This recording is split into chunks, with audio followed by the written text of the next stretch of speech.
We're gonna tag U-Haul and Little Wayne in this, and I'm gonna tell them the main problem that I had at U-Haul, and people ask me, a girl named Taylor asked me, um, you ain't never been through the struggle. And talking trash, I have been through the struggle. I was in Metairie, New Orleans when Katrina happened. It was up to my neck. The stove caught on fire.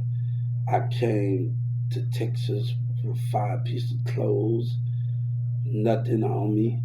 And I really want to discuss that, like, really, really discuss that because people tell you something and you ain't never really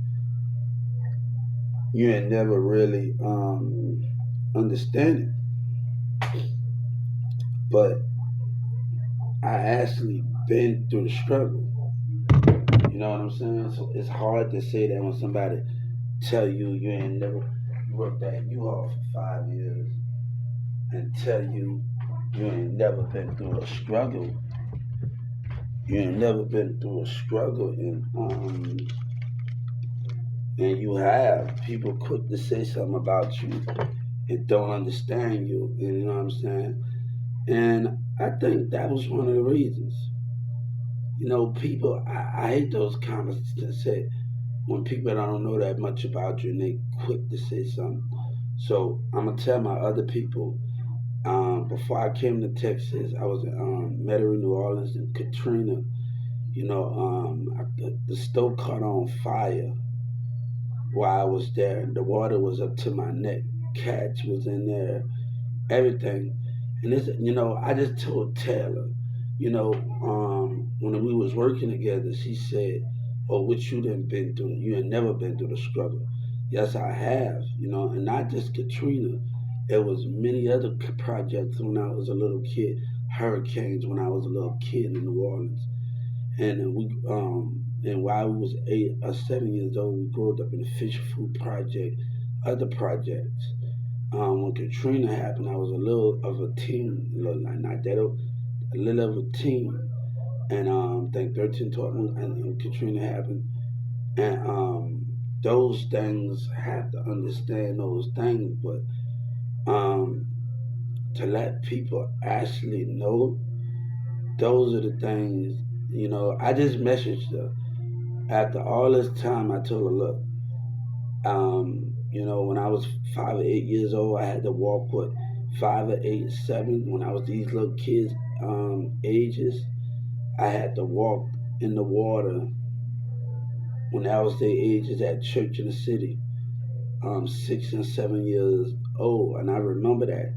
People got to understand, like, they have it so much easier. We had to walk with stuff up to our neck when we was 8 or 7 years old, and many other hurricanes. And many other kids, we slept in the Superdome.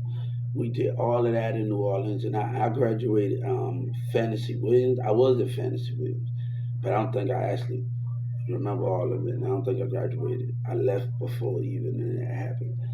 Um, they turned Fantasy Williams into elementary school, but people actually think they know everything and don't know everything and pass judgment on things. We got that bad. Like, you don't know the struggle. Everybody's struggle.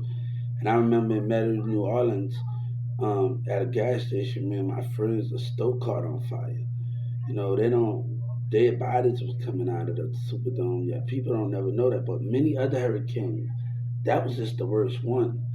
I'm talking about 8, 7 years old, way back when we pushing through the water and water at 8 years old, 7 year old walking through the projects. You know what I'm saying? And all of that and stuff. And people don't actually know that. So we've been through a lot. I got a brick thrown at my face. I got a girl, Mooney, that's friends, got a friend, a baby. She was about Cornell, she got a baby. She was in a Bounce New Orleans video. And one of my friends, Cornell, have a baby. But we all grow up, we all go through stuff. And I just think that was one of the reasons. But we all been through something. And I just told her, like, I just texted her.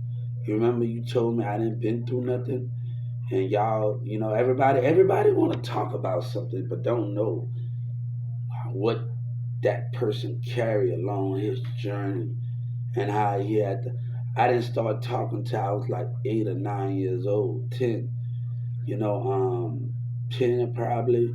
I was going through a lot of speech therapy. You know what I'm saying?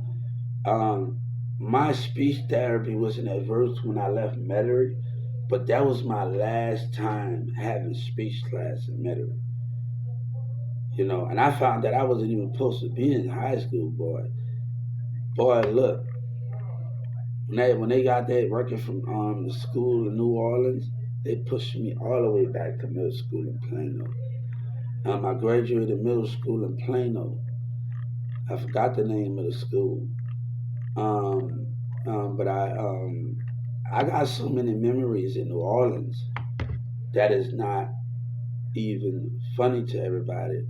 Marching through the Superdome, seeing my face through the Superdome, and I loved it. You know what I'm saying? I never been to a football game, but I marched through a Superdome in New Orleans through the parades. Um, but everybody want to talk about you never been through the struggle. They don't know. They don't know as much as they think they know. They don't know what I had to go through and the things that I had, the challenges. Not being stabbed, going through a break.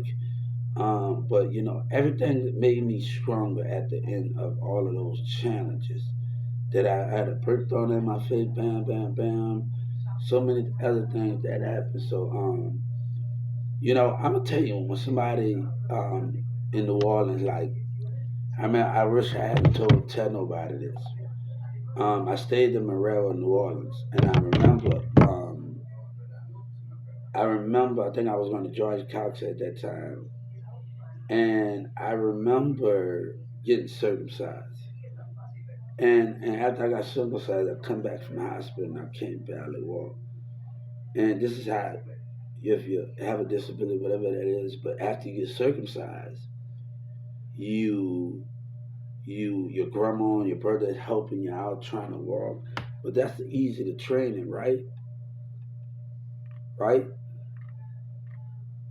We all go through those things, right? We're gonna put this subject. I'm from New Orleans. We're gonna put Wayne in here. West Bank, I'm from New Orleans, West Bank, and you're actually getting the time to get to know me a little bit more of my essence and what we do in New Orleans. I done marched in almost every parade, Zulu, every parade I done been through it in New Orleans, and I done marched. I just stood on the side, whatever that is you want to talk about. I remember when my one band member broke his drum, and I had to sacrifice.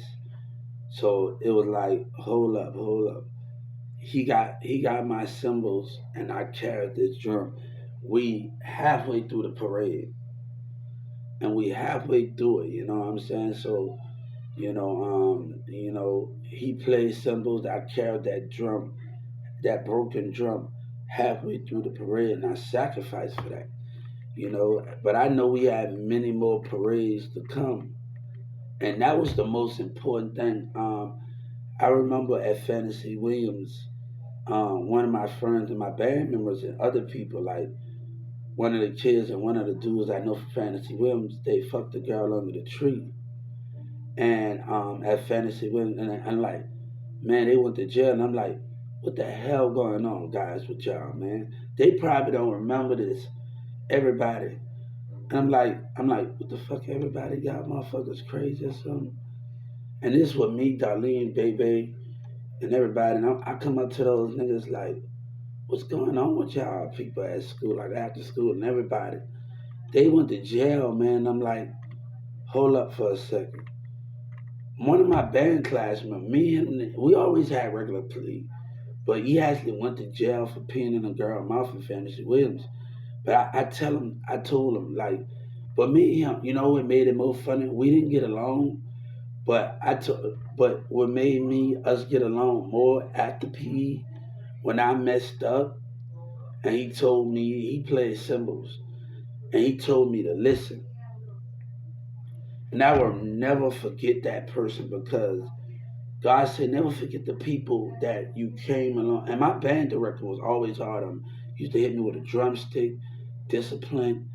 He used to do all of those things. So I used to sit under the desk.